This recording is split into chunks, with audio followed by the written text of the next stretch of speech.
Live streaming is on. Oh, and we've started. So I just want to make sure everyone has the agenda. Hey, Angela. Hi. Hello. Hello, everyone. Livia posted the agenda in the chat, so we're going to stick with that. And most of the time during this call will just be Q&A at the end, but I figure it's worth syncing with everyone. If you guys don't mind, I'm going to skip the intros just to have more time for Q&A. Does anyone object to that out of curiosity? No. Okay, cool.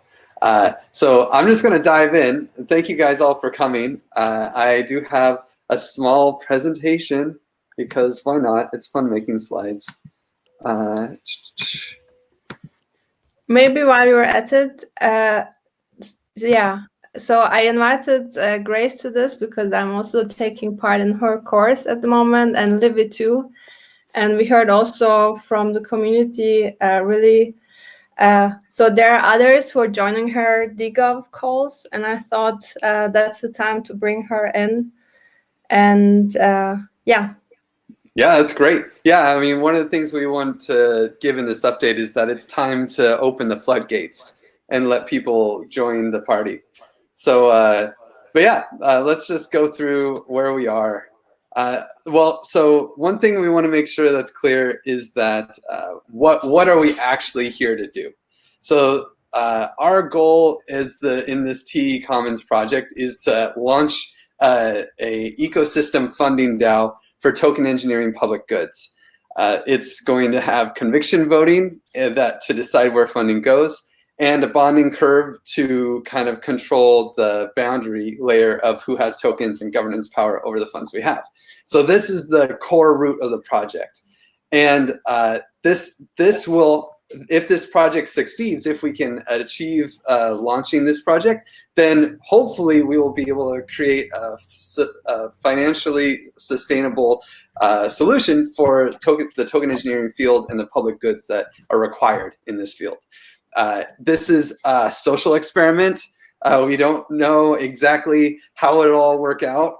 It's never really been done before, and we're making it up as we go along. But it is a partnership between the Common Stack and the token engineering community. Although honestly, the Common Stack, we consider ourselves part of the token engineering community. So it's really just logos. In the end, we're all just the same people hanging out. But we do have these issues that we do have, constrained technical and financial resources that will guide the shape of the project.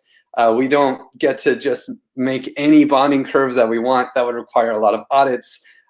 We're very lucky that OneHive has and Block Science and Aragon have battle tested conviction voting so much that we can feel pretty good about just using it as is.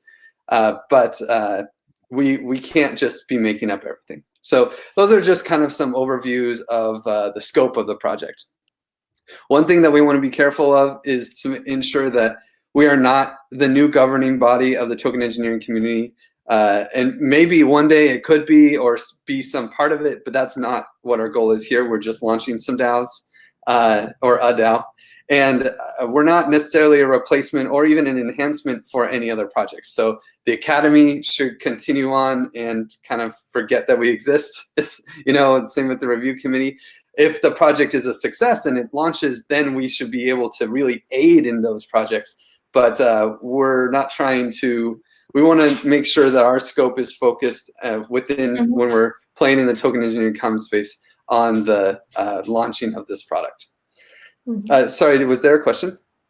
So maybe just one thing also, so this is super important and it has a lot of implementation, technical sides and development and pre-work that is now going to be deployed and everything.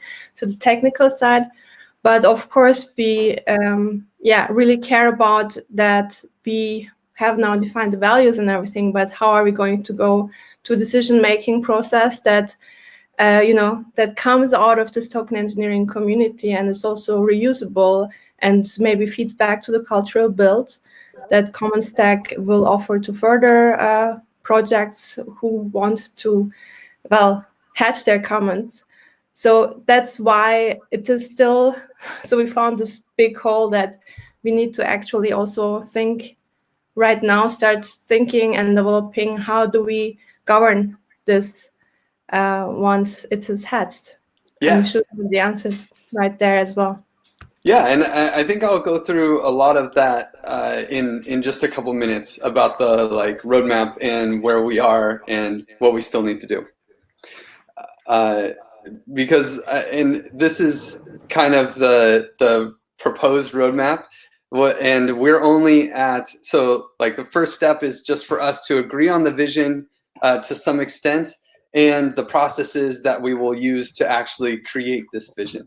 So we are still on this little step 3, constitution, process, procedure, roles, expectations. That's where we are right now. We have identified mission, vision, values, and done some work around this, but we're not very far. We haven't even started making the plan, really, we're just about there to start making the plan. So and the big thing that I want to highlight is that we're not experts in this. I don't think there are experts in building the cultural build for DAOs, honestly. I think we have a lot of people, access to a really large network of people who are probably the closest thing to experts that exists. But we're learning by doing, and we've learned a lot of lessons on how this cultural build could have been better, and we want to capture these lessons, like Shabnam said, and share them with everyone else who wants to do this kind of thing later. So, and let's go through, Livia added a kind of added some detail to our roadmap, which kind of captures all the work that we've done. It's linked in the call agenda here, this detailed roadmap with links to work done. So if you want to follow along there. But just kind of to review what we've done. So we had really fun participatory processes around mission, vision, and values, and ended up with some good starters for the vision, the mission, and the values that we want to uphold. And this is all going into the Token Engineering Handbook. And after we did this, we realized that we kind of did things out of order. And honestly, we're still discussing exactly how we'll do this next time. But one of the things we learned is how do we work together actually probably needs to come before vision, mission, and values. Because there were a lot of decisions that had to be made. And we didn't end up having a decision-making process. So once we got to this step, we did the code of conduct, and we created a decision-making process, which I'll go through in a second. And we started creating some of the other stuff that really solidifies how we work together in this short cultural build piece. And this is something that's kind of a challenge for us, because we have to have one set of rules, or we need to have a kind of a short-term set of rules and expectations for people during the cultural build. And then we want to also create a healthy culture and a set of expectations for the actual commons and the DAO that is governing the commons, right? So it's this weird, we kind of have two sets of rules, the rules that we want to create and the rules that we have, or processes that we have to create the future processes. So the future processes haven't been done yet, but we have started to solidify a lot of the short-term processes that we will use to create the long-term processes. So there's a lot of proposals that have come through, mostly from Livia and I, and we are excited to get feedback on these, especially the ones that are active. And that's why we're taking this breather week. And who knows, we may even need another breather week before we actually get to working groups. Because this is the working group sections or initiative sections. This is where we actually start making the plans and the processes that will govern the Commons DAO when it launches. Right now, we've been mostly focused on the processes for creating an onboarding experience for people who want to contribute to actually building the culture of the commons. Right now, we're building the culture of the cultural build almost, which is kind of a funny thing. But we have to do what we have to do. And so the goal right now is to actually identify working groups. Well, okay, so are there any questions before I move on to the next step? Okay. I just wanted to add one thing, that the expected outcome of this roadmap and of the cultural build process is to create a resilient culture that is capable of making participatory decisions that are in alignment with the TEC vision, mission, and values once the TEC is deployed. So I think there was some confusion about like, oh, we're just doing this for this couple of months and then we'll need another process. But no, this is actually like the build up for processes to become more complex and more integrated in the culture. So that is like resilient once the DAO is deployed. Yeah, I guess my question is about what you said regarding being a research organization and trying by doing. Some of the things that you're doing really need to be done that way, and some of the things are proven. So like you were talking about the bonding curves as being proven. But some of the things that you're trying by doing are also proven, like value statements and mission statements and stuff like that. And there's a whole body of knowledge about that. So you don't have to be shooting in the dark. Like you could be working with experts on a lot of these things, because in the same way that you're saying, look, we know that conviction voting has been tested by Aragon, so we know that it's good. These systems that you're putting in place, or like in particular, I mean, I happen to have a lot of expertise in branding and doing mission and vision and value statements. And yeah, I mean, there's like a whole discipline. So did you bring people in for that? And why wouldn't you if you hadn't? Well, so yeah, we are with the roadmap that we have. Actually, we come back to reviewing the vision, mission, values, and code of conduct Again. Yeah. So and may I add to this, because yes, you're right, but literally this gap, how we are going to really try and build and test and figure out the process, how you actually map these values to outcomes and agreements in a decentralized and distributed environment. That huge gap, I think that's the one that we need to be filling and trusting and bringing in people who know these let's say standards, right? Values, mission, vision, but then also have the open-mindedness to say, okay, these guys are really trying something new, and we're gonna help them to close that gap. And also, you know how we are technically driven in a sense that we want to automate most of the things that shouldn't take human time. So there are so many things that we have to establish, and I understand pacing through this and then chasing and being impatient, that I have the same urges. But then again, I think we're now at a good stage where we say, okay, we agreed on what was the obvious, like our values, mission, and vision. That's the cool thing about this community, is pretty clear. Yeah. Even if we didn't, define them perfectly, but it resonates like literally everywhere. But now we should really get experts in there and say, this is what we want to do differently and why, and really help us to close that gap, and then we can, iterate, go back, and then refine our values. Absolutely. How we describe them. I think we know our values, but finding the right words, as you said, it's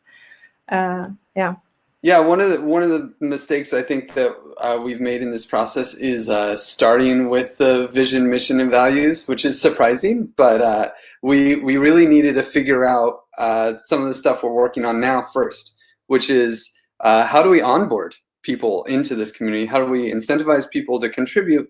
Actually attracting experts, they have a lot going on, and they need to balance their busy schedules. So the big thing that we're working on right now is finalizing the incentive alignment, the onboarding process, and defining working groups so that it's really easy for these experts to come in and not have to guess what they need to do, and have clear expectations on how they'll be rewarded for their valuable work. So that's the key. One of the big things that we hope to solve, which already with Livia's initial research on her type form, which if anyone, I don't know, Livia, if you can put a link to that type form in the chat, because it's kind of a larger research thing. And basically everyone that has been asked so far has said that there is a horrible onboarding experience for pretty much all these decentralized projects. So before burning a bridge with someone who's onboarding, Nathan Schneider or Grace, even making sure that we have clear expectations, and that's where we are right now. And because we're so close, I think we'll be voting on this stuff this weekend. I think it's time that we can feel comfortable onboarding people and bringing them in, and they won't get burned when we're like, oh, we don't really know what to do with you yet. We just need a plan first, and generally making this plan is from our decision-making process that we've defined. It's duocracy. So, and one of the things I feel like hasn't been totally clear is that anyone can make a proposal of what we should be doing, right? And we have this decision-making process outlined, which basically says, if you want the Commons to do something, you create a proposal, and then you follow the advice process, basically asking expert advisors and anyone who's affected by the proposal for their advice before submitting it, and then show off your work briefly in the Thursday sync. So every Thursday we have a call where we gather data for the work in the next week, and we show off the work that has been done in the previous week, especially proposals that will be voted on. And then over the weekend we vote. And so this is the current decision-making process. Of course, if it's missing something, it can be improved through this our current de facto decision-making process. I would say that it's missing a problem definition. Like anybody can create a proposal. I would say that to create a proposal, you have to state what is the problem that you want to solve, or the challenge that you're addressing, or the outcome you want to get. I would suggest that people propose that before they make, and then open it for proposals.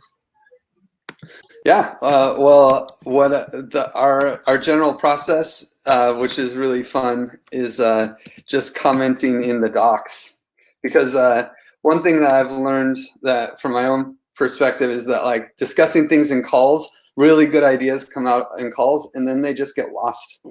Maybe someone takes notes and it's buried in a Google Doc somewhere, but discussions in calls, I'm relatively burned on them. I think they're valuable data gathering, but it's not. It ends up not being as effective for decision making unless there's a very clear call process. Yeah. But for example, I would, I trust you guys, and you are Common Stack. You've been developing this, and then you come in, and if you propose something, literally that was the case, right? Okay, lean back and listen to proposals and then vote. And I respected that in a sense, because I was saying, okay, we're doing the cultural build of Common Stack, but that won't go on like this. If someone out of the blue wants to propose something, I would hope now, but we have to make that clear, crystal clear, that enough thought has gone into making that proposal before it is out there. Literally all of this advice and so on and so forth should go through, because how much work it is to go through thoughtfully go through proposals and then asynchronously try to clarify things, etc. So certainly for now it works, and if it doesn't work, we should have this initiative that takes, if we can say now, look, it stops working, then this initiative would be there where we can say, okay, this bureaucracy, now it breaks, and why, and how are we going to fix these things, and that we know there are people who know how to, conflict resolution, all of these things. Yeah. I mean, so having that initiative will make things much more smoother for us, because we will be able to have someone to bring in, and they can look at the situation and help us fix and make things better. Yeah, I mean, I think one. Oh, go ahead, Livia. No, I just want to say that this process of the how do we work together is the most proposal heavy one, because when we enter in the working groups or the initiatives, when there's more people simultaneously coordinating on different subjects, we wouldn't be having so many proposals. This is more like, how do we get in sync now about this process that will support what is coming next? So maybe we could. I'm confused about what you said. Can I get a clarification? Do you mean that the proposals that you're referring to are proposals specifically about this process, or that for the first 3 months? Like, I was confused about what you said. Maybe it's good to take a look at the roadmap. Do you have it open there? I would rather not try and read it, but just understand. Are you saying that this process that you're proposing now, or that's there, is only for the cultural build stage or the roadmap build stage, and then after it, the proposal making process is going to be different? Or you're saying that this is going to be the process for the working groups as well? I just wanted to understand what you said. Okay, I'll share my screen really quick just to show what I'm saying. So we are in this phase of the roadmap on step 2. How do we work together? So there are many decisions that have to be made here by the group that is currently working together to open another process that is welcoming more people and other ways of working together. So these proposals that we are making now are giving structure to this. Mm-hmm. So they are more like process oriented rather than like creative proposals about. And yeah, and just to answer very briefly, yes, the proposals and the processes that we're building now are for how we work together during this cultural build, and how we decide how things work for the long-term projects, which is the commons itself. And so these incentives that we're putting in place are basically, and processes that we put in place, they will set the tone for afterwards. I mean, there's no way to avoid that, but they will not be officially carrying forward. After this cultural build, we'll have smart contracts that really define how proposals are made. Executed. But the process we still need to define, right? And the thing is, so like first this, then that doesn't happen in the environments that we work.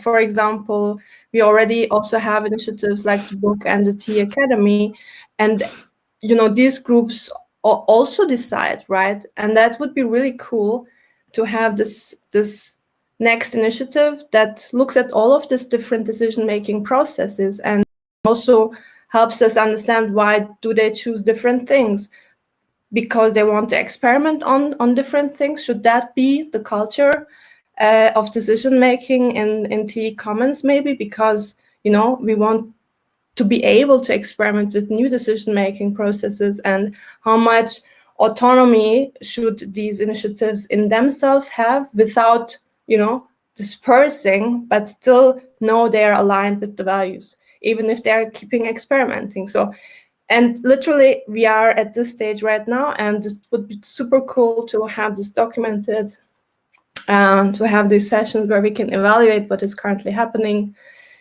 And as said, I've run through so many organizations, and also we tried setting up, fundraising for a great project, etc. And there were so many things that could have gone wrong that were so obvious that I just didn't go through. And now with this community, literally, I think anything can come up and we can fix it. But I think we can also work very smartly smart towards actually getting what we want, and also helping the bigger community to reuse these learnings if we make better documentation of what is currently happening, and sort do's and don'ts. Literally, these are our not fuck up nights, but fuck up stories, like things that went wrong. And when do you know when things go south? These are great stories. We should just keep them for others to learn. Facilitate all of this distributed decision-making processes that I think this community is really well suited to curate for others who are more focused on execution. So in a very applied way, I would say that what we're currently doing is basically the working group of the cultural build. So the way we behave all here, and like everyone who is engaging in that conversation, should behave as like the prototype of how we want people to behave later in the different working groups that are going to work on the different parts of these commons, of the TE Commons. Almost. So, that was also my misunderstanding. So there is this thing of, this cultural build project, let us put it that way, and it has to take care of a lot of different things as well. One of the things is how do we make decisions? And right now, to be pragmatic, we have just defined the things, how this project makes decisions. I give you an example. In parallel, we keep making decisions in TE Academy, completely different. And in TE Book, completely different, because I want to experiment with the potluck. And I know I'm allowed to, but how can other people who are not from this community also start doing things and know they are aligned? And this is, perfect first big ask of someone like Grace coming in. And again, now, Supriya, is the time where we say, and now we have this initiative that exactly does what you say, riffing off of how this starts in solving the cultural build problem. How are we now going to actually define this for such an experiment-loving, research-loving, cutting-edge tech, socio-technical systems engineering community? So that's a challenge. But so what's the, how can I put that? How would you differentiate in terms of definition and in terms of processes what we are doing there and versus what other people are going to be doing within the commons? Because here what we are doing is basically putting together a list of how we think the process should be and how we think the commons should be governed at some point. So this is the governance part, how it should be afterwards, like the funding should flow of everything. And you have all these different working groups that are going to be coordinating themselves. And we are not, and it's super clear in the presentation, and I really like that, it's not the governance of right now that we're doing, it's the process, like the underlying layer of how this is going to work. So yeah. I think here, just to finish on that, what I think here is what we need as to be productive and not to just try to be like super philosophical about like everything, is in a very applied way, what is the process that we want to see? And I think the roadmap is a very good start. And now we need just to implement some little processes, making sure that, for example, how do we make decisions together? So the vote, for example, is super important, but a lot of people are not available to vote every week on stuff. So we need to have first a kind of a validation, and the validation part should be just within the working group of the people defining that process. So we first validate that, like we all agree on that, and then we put it to the test of the big vote, and everyone is allowed to vote and is encouraged to vote. But that should not happen once a week. It should happen once a month, maybe, or even less, just so that people are like, oh, this is super important. Now, please just take, I don't know, like 20 minutes, read everything, making sure that we all agree on that, and boom, your job is done for the month. You don't have to worry about that anymore. The problem that we have currently is by asking people to vote on a lot of different stuff super quickly, we don't have the time. And like even I was like, I disconnected for a few days. I went back, I was like, oh shit, where do I start? Like, what should I read first? What is the important stuff? Where should I put my focus on? And I didn't know, because it was like a bunch of different stuff. So we need to ask people just one thing, and super clear, do you agree? Do you block that? Like the different validation mechanism that we can put in place. But before that, we need to first do that validation within the working group without appealing to the whole community, being like, hey guys, please all vote on that. Because otherwise it's going to get lost and the engagement is going to be very low. And what we want is to have a high engagement to kind of validate the whole process.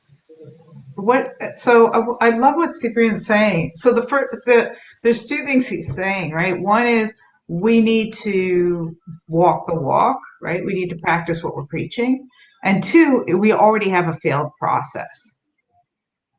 We already have a failed process. Like none of you are saying, he's not saying it out loud, but he's saying it doesn't freaking work. This voting on everything already doesn't work in a small group. Expanding it is a bad idea. We've done a test. It doesn't work. And people need to say that out loud. Can you, yeah, sorry. Okay.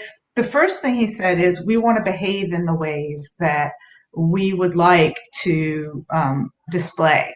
Now, my observation with a lot of these groups is we put together these value statements and we say we all agree on them, but it doesn't mean anything. It's actually kind of a crock, okay? And the way that I work with groups is I sit down and I start with, well, what do we already do? And saying we're going to behave in a certain way without kind of any measures of that doesn't work very well. So you really have to sit down and, I went, just this example, when I use this process, I go to companies and, I went to a company and the head of R&D was chronically late. And it was destructive, and not like 5 minutes late either, okay? It's just really destructive actions by this guy, because he was the VP of R&D and he showed up sometimes half an hour late to a 1 hour meeting, sometimes half an hour late to a half an hour meeting. And everybody in the company was showing up late, right? So if you read their value statement, it looked awesome. They had gone through like a 3-day values process, offsite, and it was a crock because their behaviors weren't that way. So I always start with a group, and this is a group that already is conducting activity and saying, how are you really creating the decision making, right?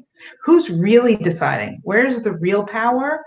And what are the actual actions? One of the things that I don't know if this group is like other groups, but I've been in this community for a long time and just in the DGov space and whatever. And one of the things that I've observed is that we avoid confrontation.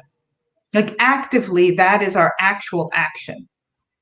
But nobody talks about it because we're avoiding.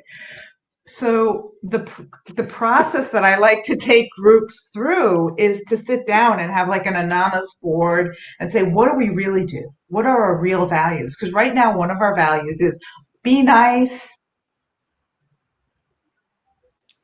not be honest. Okay. That's the truth. And so we want to, I have a very structured process of going through that. Get real. What are we really doing? And I didn't say it's not an assumption. It says my experience with other similar groups. Okay. Mm-hmm. It's not right. Like I'm not saying that this group does that, but in the groups that I've been a part of in this general space, that has been the culture. So And- let me yeah. understrike that, because literally this is how I see Grace is a pro. She knows that I love, because I don't want to spoil the chemistry here, but honesty is super important. And I hope when I reflect and I bring out points that are important, I'm honest, but I'm more honest in writing than in talking. So thank you, Grace. Yeah. And so like, that's really like about like, okay, let's get real about what we're really doing. And then what are the practices? So we would want to, again, about this thing about, this is really interesting, right? In order to say the truth, before I say the truth, first I say, I don't want to spoil the chemistry here in order to warn people that I'm about to say something politically incorrect, right? And again, this is a practice. So underneath each value, like the value might be nice, and underneath the value is, the rule is, the way that it looks, the practice is, before I say anything controversial, I have to, get people prepared for it. And so you would list the actual value and then the practice that you practice.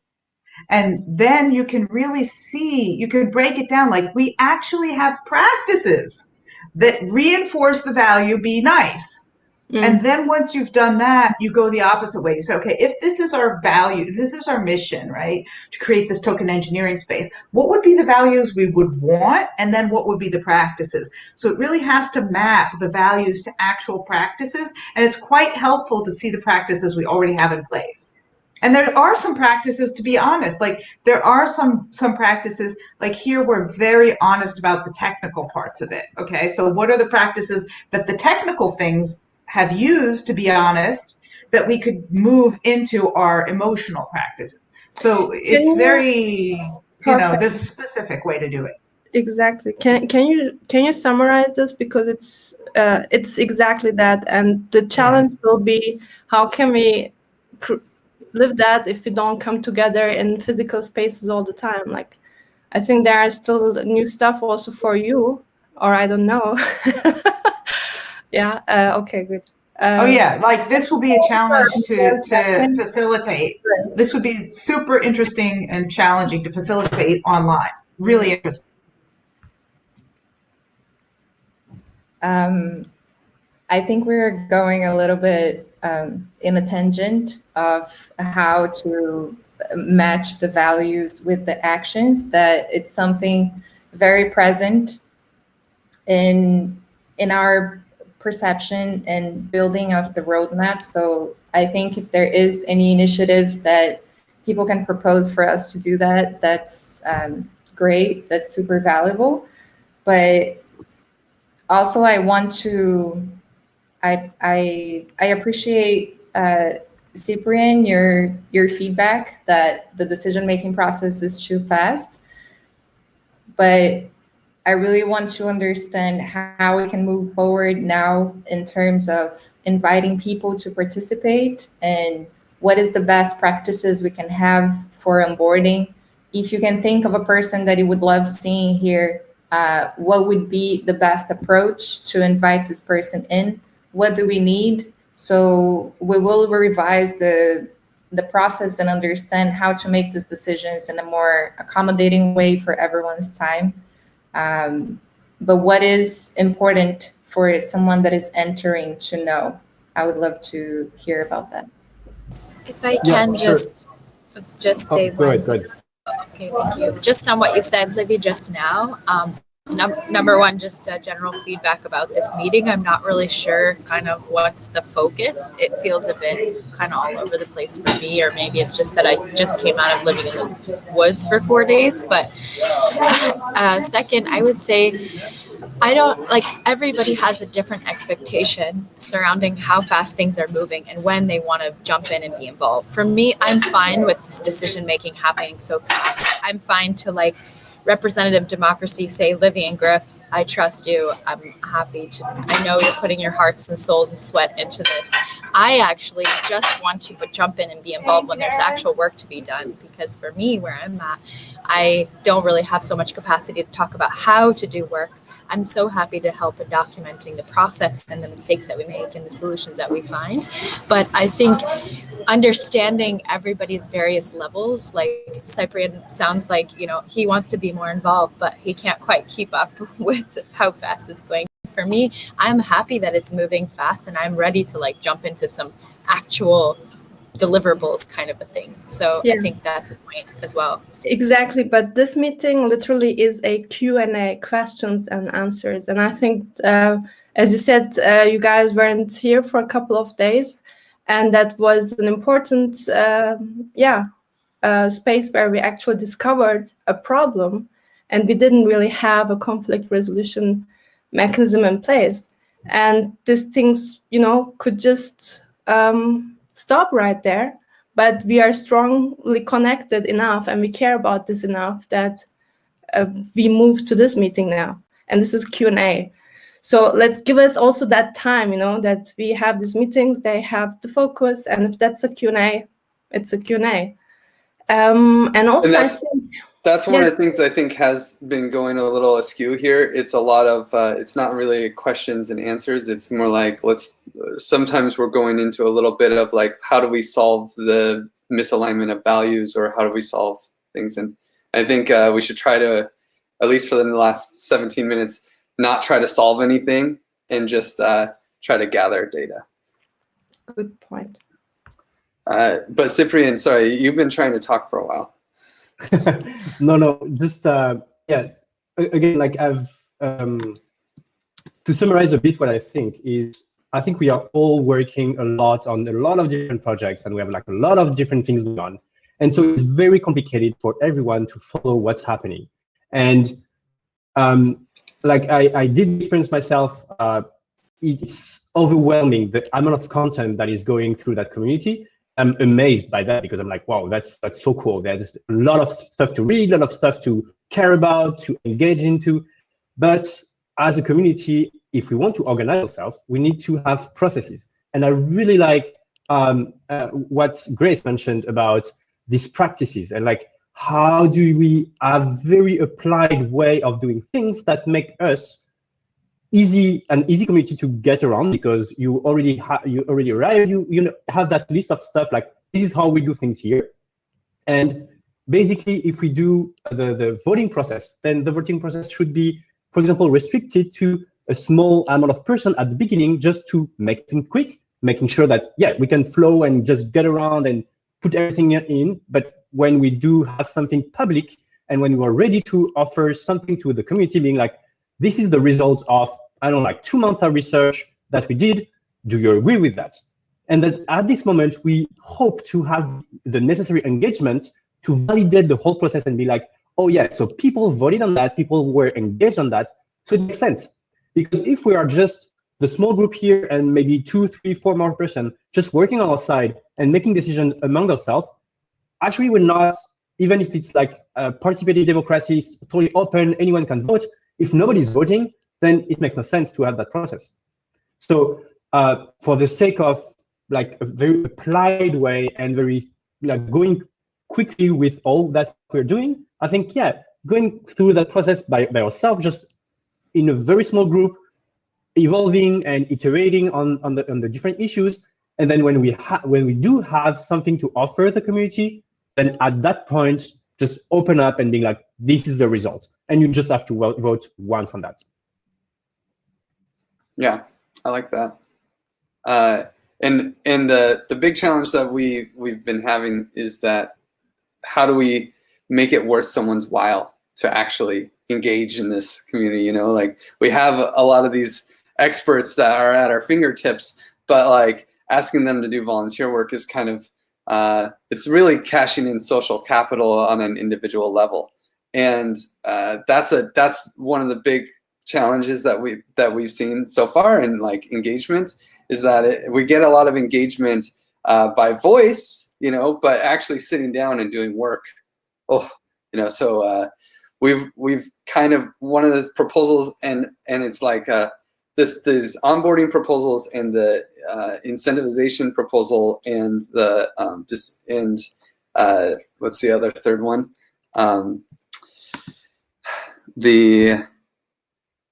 defining working groups, which is the proposal that we need now. These are really key for us before, I think, like trying to get everyone experimenting. And it sounds like what you're saying, Cyprian, is even more than that. We need to nail down the decision-making process too, a little bit more too, and get feedback on that. Does that sound about accurate? Decision-making process needs a little tuning.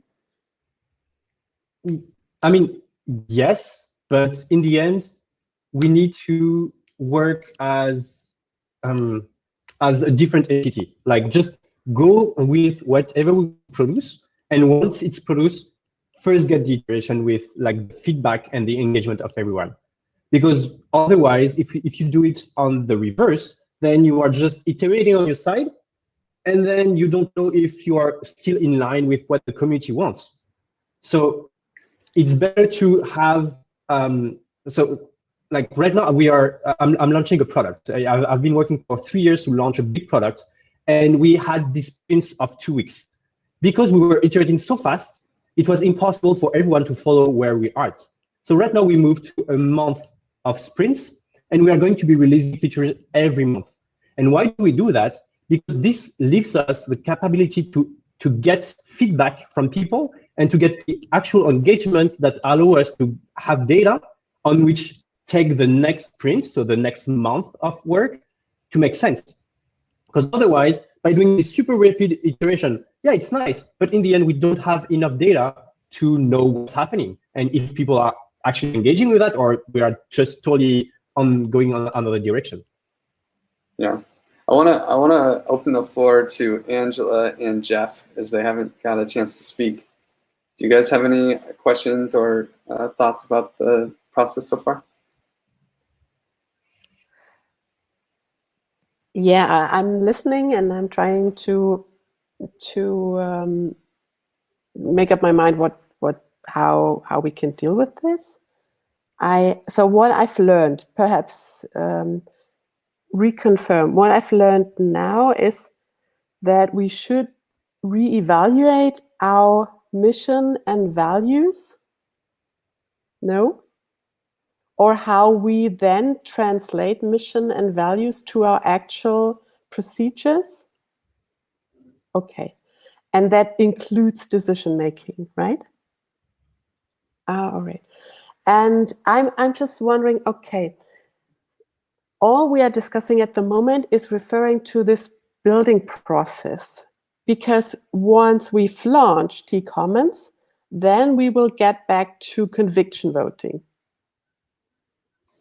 And we have a limited, thus we have a limited room to maneuver. Certainly there is, no?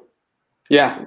I would say that right now the processes are for this cultural build, and just we have a process to create a process for the commons. Yeah, but finally we will take conviction voting. Is that correct? Or is this totally open space? The conviction voting will determine how funds are distributed, but the rest, like changing our mission values and that stuff, there's other voting dynamics. Okay.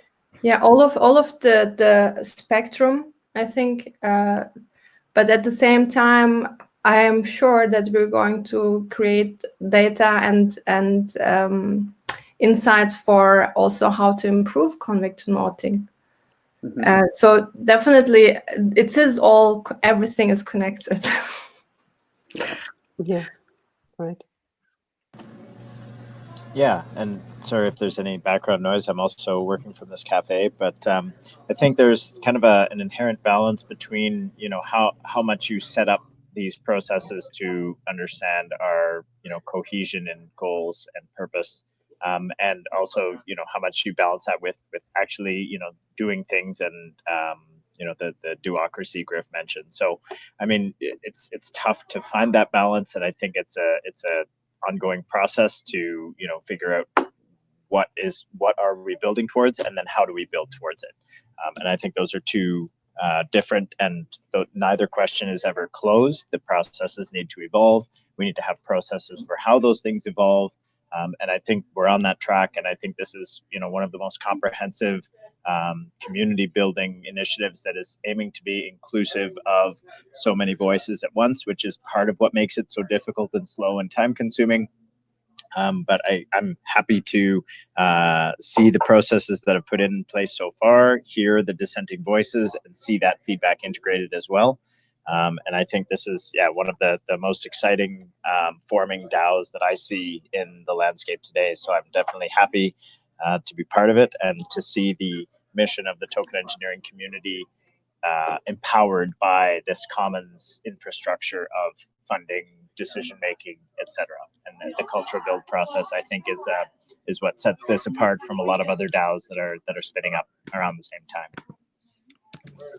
Yeah, thanks, Jeff. One thing unless there's any burning questions, one thing that I think might be worth going into with some of this time is how the actual incentive process will work, so that we can engage outsiders to contribute once we agree upon it, of course. I don't know, does anyone object to me showing off the praise process and praise quantification? No, sure, go ahead. Okay, so I linked a spreadsheet in this, but I'll also in the chat, but I'll also share screen, because I think this will help our engagement. And let's discard. So here, I can make this a little smaller. This is the spreadsheet that if you go to t.me/tecommons and type in !sheet, you'll see a list of all the praise that's ever dished in the Commons Stack ecosystem. And then we can take out the praise that is specific for TE Commons, which will generally be in the TE Commons Telegram channel, because this is a Telegram bot. And whenever someone does anything, we want people to basically dish praise. So there is this activity of saying, hey, I did something, or someone else did something, and it's worthy of being rewarded. And what Livia and I will do is we will forego receiving any of these rewards so that we can independently and and reduce the bias that we would have for dishing rewards, and just get a set reward, which will be the middle person. But we'll get there. There's a detail about that.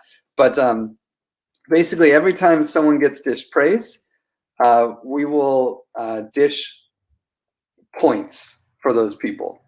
And then we will say, it's kind of a relative point score. So the things that get the most points are things that are directly supporting the Token Engineering Commons launch and cultural build. And then things that are kind of like on the side also supporting that will get a little bit less points. And the things that are just like positive for the token engineering community, they will still get praised, but not as much as things that are directly helping us launch the bonding curve, conviction voting, and build a successful culture around it. So I think, like, to highlight one example that I talked to Shebnam about is she went deep into reviewing the proposals from last week, and I don't know, she said she spent like an hour and a half. So we dished her 30 days, Griff. I'm sorry, 1.5 days. So maybe this needs to be even more. I meant it, like 1.5 hours I gift you anytime, but literally that was the limit. Yeah. So she spent a lot of time reviewing these proposals, and maybe she even needs more points than this. But she also spent a lot of time talking about or setting up the Token Engineering Academy. So the Token Engineering Academy also receives points, but because it's not quite as good as the token engineer, it's not quite as directly affecting the positive outcome of the Token Engineering Commons. It just kind of indirectly supports our work. It gets less points in a way, right? And then what we'll do, this spreadsheet's a little broken apparently. I have to figure out what went wrong there. I think I just need to divide by 400. But either way, these will be averaged out, and we will dish what we call cred. And cred is actually a kind of form of impact hours. And maybe, let me see here. I think this is the problem. So impact hours are like, for instance, one hive will receive 35 impact hours for these one hive. Will, who does smart contracts for one hive, will receive 35 impact hours for all his work on building the gardens template. And these 35 impact hours will actually be rewarded through the cultural build when people donate to the cultural build, to the hatch. Sorry, when people donate to the hatch at the end, and we raise money for the commons, somewhere between 1 and 10% of the funds that we raise will be rewarded to the people who have cred. And they'll be rewarded in the form of tokens in the token engineering commons. So people who are praised, long story short, people who are praised will receive cred, and that cred will end up being redeemable for tokens in the token engineering commons. And so in this way, we kind of have a sweat equity in what we're building. And the details about this are in these proposals that are coming up, but we hope that having some kind of clear, transparent reward will encourage outsiders and experts to actually support us and know they're going to be rewarded for their support. Okay, so any quick question on that? That was awesome. I just had the idea of having rotating moderators rather than you and Livia every month. So like sometimes you could, anyway, just an idea. But that can be, to this initiative. But I think Livy and Griff have to go through. They know this common stack. We need the tools from common stack, and these are things literally also a lot of work to do. I understand the impatience and moving forward, and that's why I said democracy works. But we should address all of this, especially for the token engineering community that will, thrive after having funds, or thrives now. Like, these are interesting questions. It's just an idea. Like about 1 in 100 of my ideas are good. Yeah, and the dream is that these ideas get placed on documents, and then they're easier to capture and implement. That's the dream. I had a question. I think the rationale behind praise makes sense, but do we actually have any kind of data supporting the fact that dishing praise actually improves engagement? We have some, I would say, what do you call that? Like data that's not really that's qualitative. Just from the common stack, people seem to like praise from what I've seen in the common stack. But the main thing is that it's really a way to capture and acknowledge work being done. And that's that's where praise is like just a really simple source cred. And then for acknowledging that work has been done. And then we have the other section, which is actually rewarding work that has been done. So it's just like combining those two things.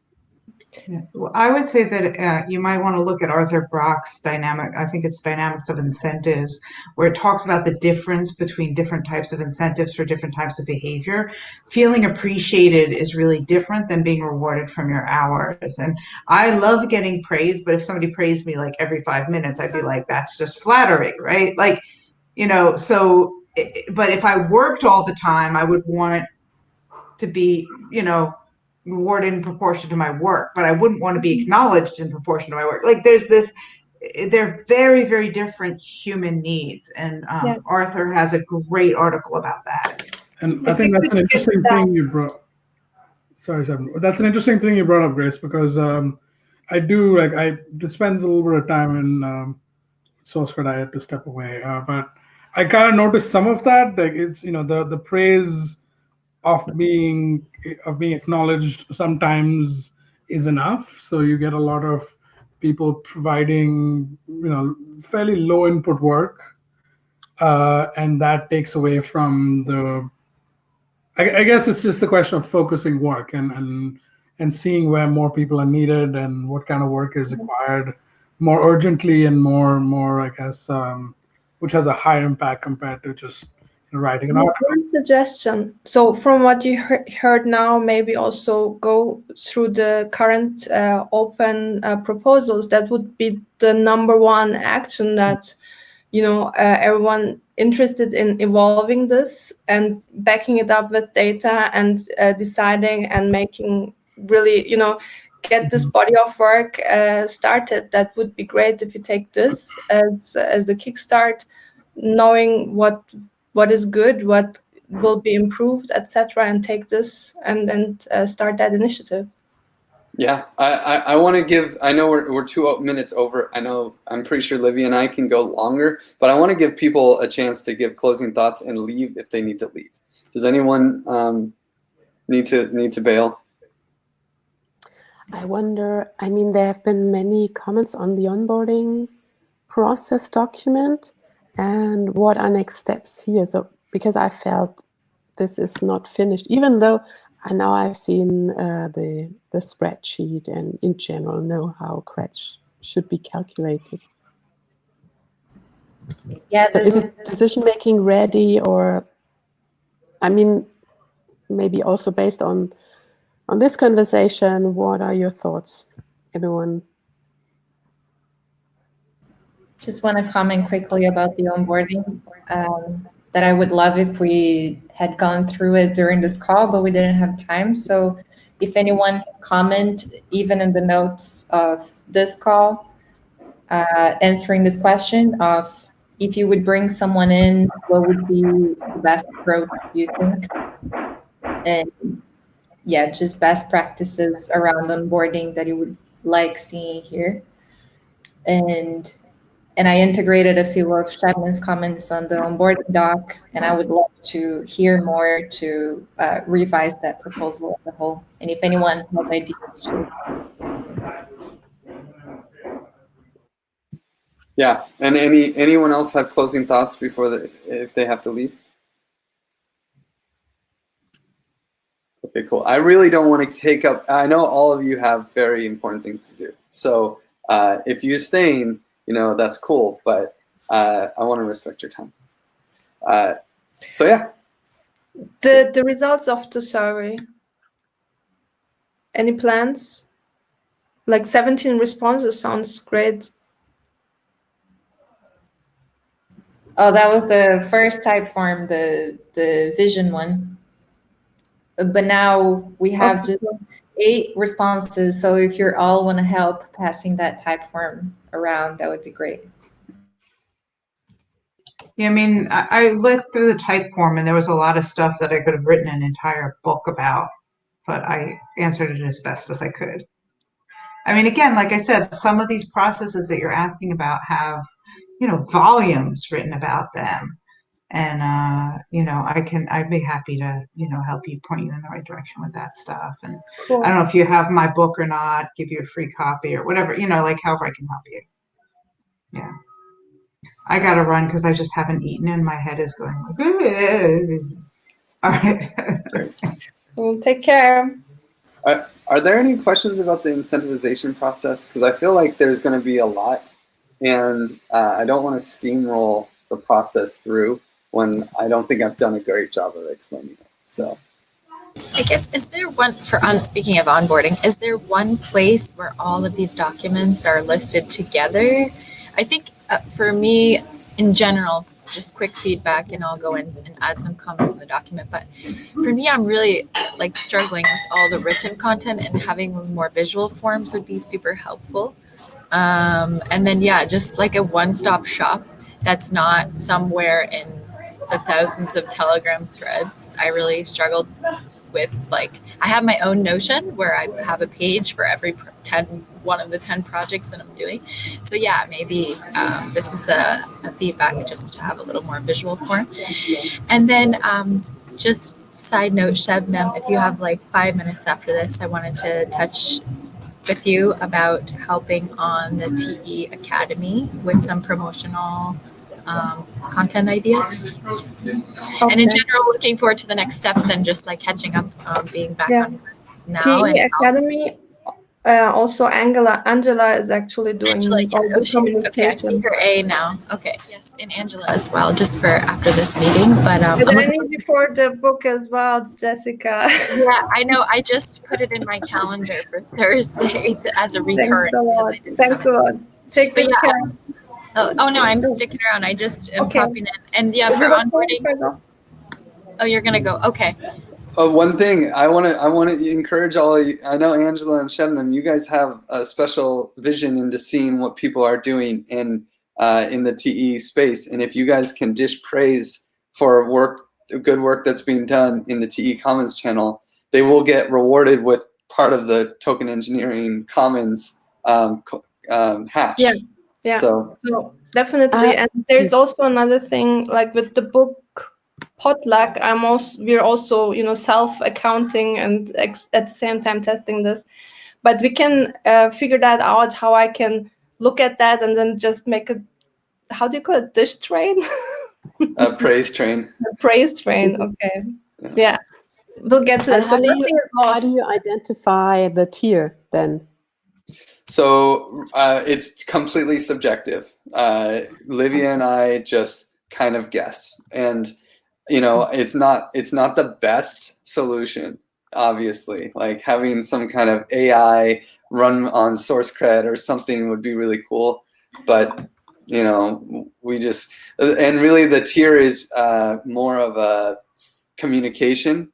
That in the end, it doesn't really matter what we say the tier is. What matters is how many points. But it matters in numbers, doesn't it? We could do feedback from the current community, like how they, I think that is the best thing. Ask the people who are currently active here, and not forget the people who have done so much, but right now have other life issues going on, and so on and so forth. So, but I think there is still room, and there's also open doors for improvement.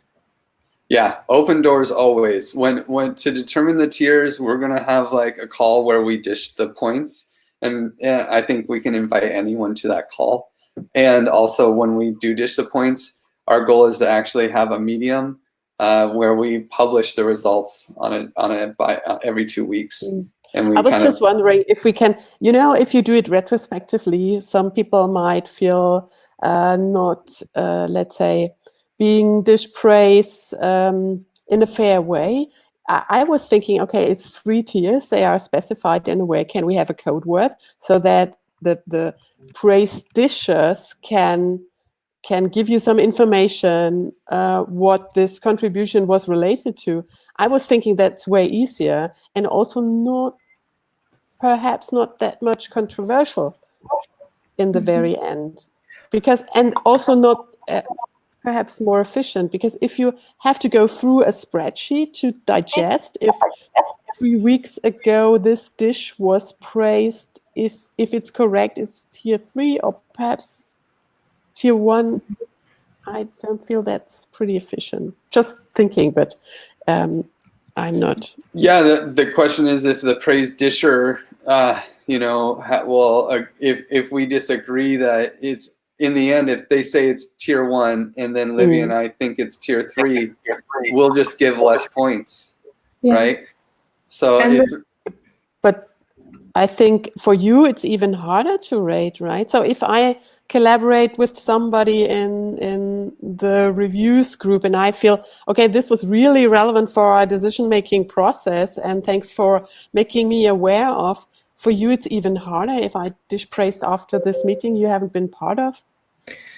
That's why dishing praise shouldn't be the only thing. That's why this initiative should really go and also help us with stuff on GitHub. So we will need a SourceCred instance, and as long as we don't have it, how do we deal with that? And I think why dishing praise is here for sure, and I think it makes sense after I also had a lot of questions, is because that's basically taking or tracking the progress and the stuff that's happening towards implementing, realizing what is needed from common tech, so a commons can hatch. And this is, if that's the tooling of commons tech, that's fine, but we are definitely invited and not invited. How do you call it? We have to say what we need beyond that. Yeah. I mean, I think it's one of these things where we'll do the best we can, and we can be okay with it not being perfect. Can I suggest something quick before Angela goes? I think if we could be the most detailed possible in the description when giving praise. So I dish praise to 4. All that comes after the 4 appears in the spreadsheet. So that can be a way to inform the praise quantifiers. Yeah. All right. Sorry, I have to run now. Jessica, we are in touch, right? Yeah, I'm Whatever gonna just mention you in Shep in the TE Discord book channel there. I didn't get it, but certainly you will let me know. All right. Thanks a lot. Thanks. Bye. Take care. Bye-bye. Bye-bye. So yeah. Well, Cyprian, do you have anything? No, I was just finishing reading the little chat there. So now I need to go too. All right. Thank you very much for all the effort you're putting in that. Seriously, guys, it's very great. And I totally got you're using your social capital to make engagement, to get engagement from people. That makes a lot of sense. And I'm sorry for that. But this is why we need better processes, so that it's not you that is doing that. It's more like the whole community is asking people to do that. I guess this is the direction we need to take at some point. Yeah. All right. Well, I'm getting out now. Thank you very much again for the call and for everything, and see you soon. Okay. See you, Cyprian. Bye-bye. Thanks, man. We meet again. Hey, Jess. Hi, I just wanted to hang out with you guys for a minute. That sounds good. I mean, if you want, I assume Livy and I are going to hang out and digest all this feedback and try to integrate it into our work for the next week. All good. I've got loads to catch up on. Just like seeing your faces. Yeah, and if there's anything you want to bring up before we dive into that, I mean, we still have a few minutes to chat. No, it's cool. Just yeah, we're getting caught up, but I'm happy to jump in with I don't know. I'm just gonna do some comments for now, fill out the type form, and just let me know if anything comes up that you're really swamped in other stuff and you just need a little push or catalyzing touch, or just sit together for 30 minutes work session to push through some things. Just hit me up. Okay.